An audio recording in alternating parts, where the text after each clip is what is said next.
Hi అండి. ఈరోజు video ఏంటనుకున్నారు? నిన్నటిది mutton curry మిగిలిపోయింది ఫ్రిడ్జ్‌లో పెట్టి తీసానండి. దాన్ని అలాగే వేసినా వేడి చేసి సగం ముక్కలు తిని సగం ముక్కలు పడేస్తారండి.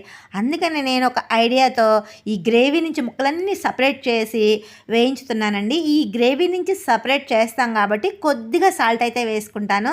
ఆ తర్వాత సరిపడా కారం, సరిపడా అంటే మన స్పైసీకి తగ్గ కారం, కరివేపాకు, కొత్తిమీర ఇవన్నీ వేసుకొని లో ఫ్లేమ్‌లో పెట్టి వేయిస్తానండి.